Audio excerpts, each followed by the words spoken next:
we convince ourselves that we need to move quickly to get everything done. But the reality is we always find a way to get our shit done. And when I had that realization, it allowed me to just slow down. And I made a shift quickly within the rest of my morning.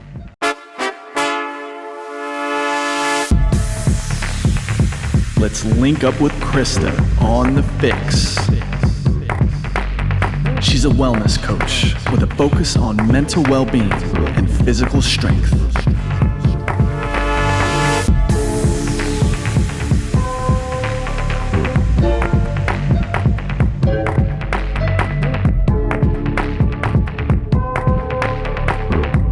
What's up, FYX listeners? Welcome to another episode of the podcast. I'm your host, Krista Huber, and I've got a podcast episode today that is all about observing how much of a rush we are all constantly in.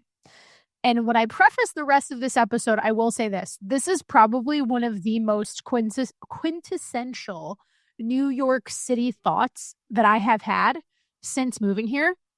But I also know this is such the plight of us go, high-achieving individuals who truthfully define our self-worth off of how productive we are. So I woke up this morning. It's Saturday when I'm recording this. I love recording podcasts at the end of the week, on the weekends, in particular because it gives me time to analyze the conversations we had with clients for the week, notice what's come up in my life, and then really actually take you along on that, bringing you into my world as it's unfolding, as I am observing what's coming up for me. And I'm actually surprised at myself that I haven't recorded this podcast sooner. And that's because I am the queen of eating fast and really focusing on checking things off my to-do list. And this morning, it just hit me because I woke up and I started thinking about everything I wanted to accomplish today. I tend to treat Sundays like a heavy prep day for work. And with my Sunday schedule for this weekend in particular, I have a friend's baby shower that I'm going to, and I'm not going to be able to do those things. So it's like, okay, Saturday it is. And in thinking through that, I started thinking about how often we rush through things despite the fact that as high-achieving, accomplished people, we always figure out a way to get shit done. So got out of bed this morning, again, started running through my to-do list, thinking about what I wanted to do, also baking in time for personal things like the simple activity of just going for a walk with Bean and grabbing a coffee. And as I'm on my walk, I use that time to usually take inventory of what I want to talk about on the upcoming week's podcast. And I just started observing myself. And I started noticing that I was trying to hurry to get back to my apartment so that I could sit down and record this episode. And dogs have a way of slowing us down because they want to sniff everything. And in that moment, got a little bit agitated with Bean. And I was like, come on, we got to go. And as I said that out loud to her, I started thinking to myself, but actually, where do I really need to go? I don't have anything on my calendar today that's at a set time. And yes, of course, during the week, we all do. We have plenty of things that we need to respond to. But that caused me to pause for a second and think about where else am I moving really quickly in my day. And the big one has to do with food and really has to do with then a snowball effect of our digestion and thinking about our nervous system. I am the queen of eating fast, and I think I have this conversation with clients at least 3 times a week. No matter if we've been working with somebody for a year, for 6 months, for 2 months, a big question that I always ask is, are you somebody who eats pretty quickly? And most of the time, given that the people that we work with, again, like myself and Coach Alyssa, thrive off of being busy, that puts us in a state of thinking that we, quote unquote, don't have enough time. So that turns into all of these seemingly little moments, like when we are grabbing lunch or when we are making breakfast, that we start moving very quickly.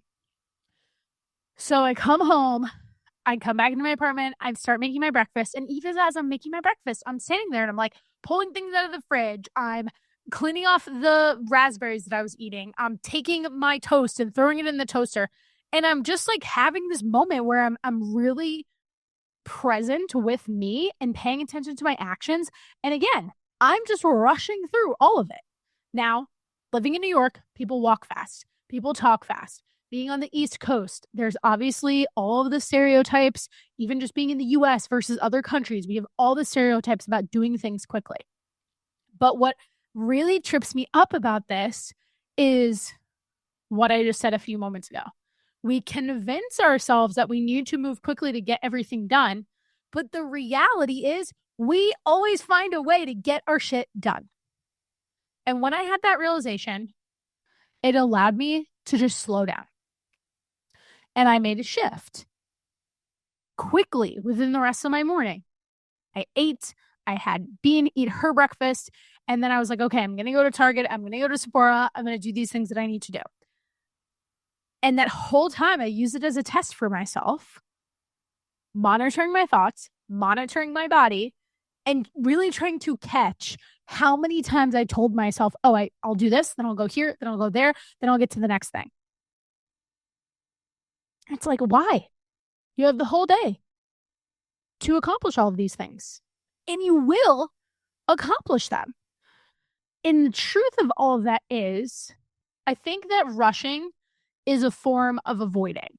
And I say this with all the love in the world, but one of the areas that this has come up where I'm seeing this theme with our clients is actually in avoiding their check-in process and communication with us as coaches. Because recently, in the last few weeks, we've gotten multiple messages from clients who have missed their check-ins or maybe have been a little bit quieter in not communicating with us.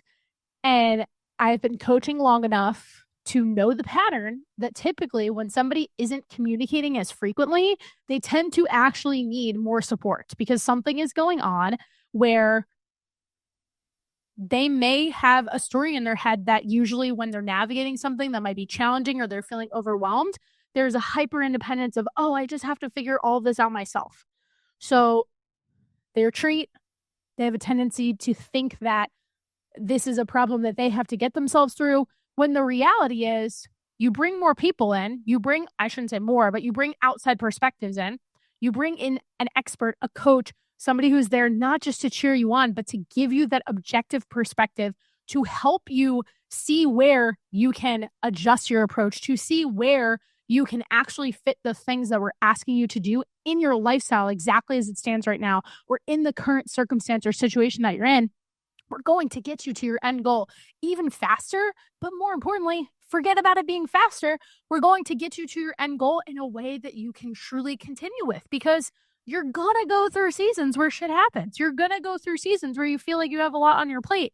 And it's like, why not actually lean into the coaching process? But what I tend to hear is, oh, I just have so many notifications on my phone right now. Life is overwhelming. Same.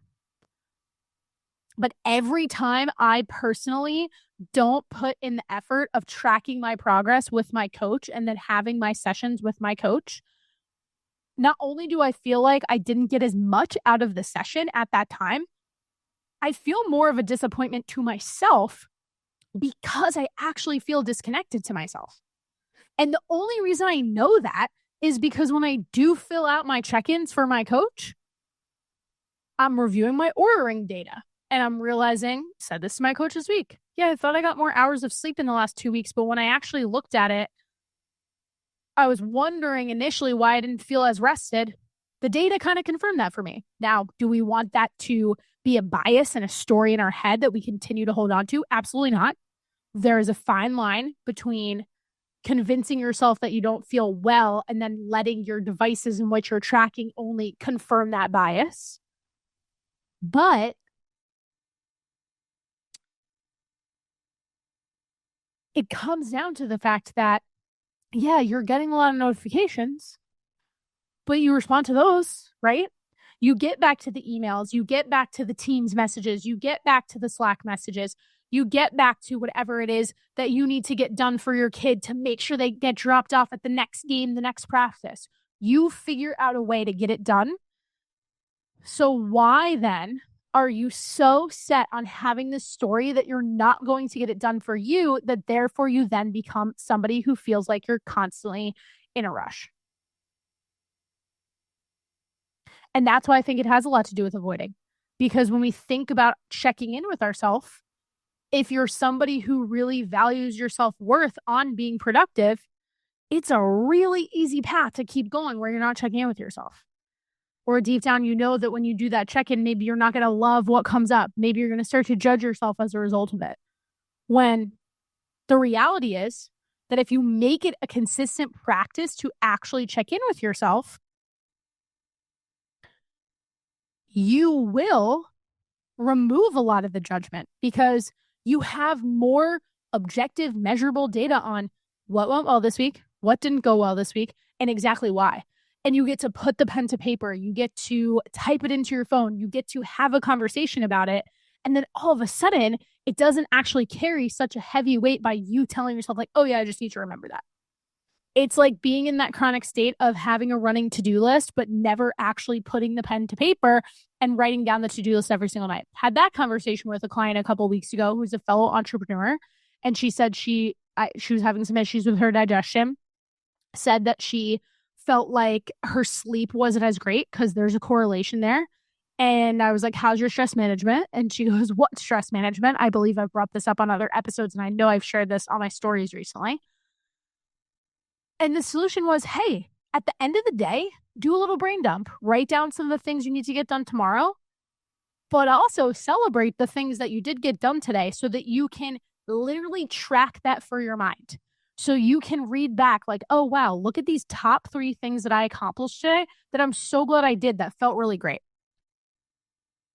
So you're avoiding thinking that, oh, I feel better this way. Oh, I'll just get to it later. When the reality is, the more you lead into the structure of having that check-in with yourself and not even making it take a super long time, the more connected you'll feel to you, the more present you'll feel, and that will trickle into every other area of your life, relationship-wise, work-wise, and of course, when it comes to fat loss, but also maintaining those results. Because technically, it's pretty easy to lose fat when you don't feel like you have a whole lot going on in your life. Most of the people that come to the Fitness Fix, 99.9% of the people that come to the Fitness Fix have a lot going on, which is the whole reason for outsourcing, needing somebody who's an expert, who can review your information, who can help you shift the approach, because you know that you don't have to carry that load for yourself.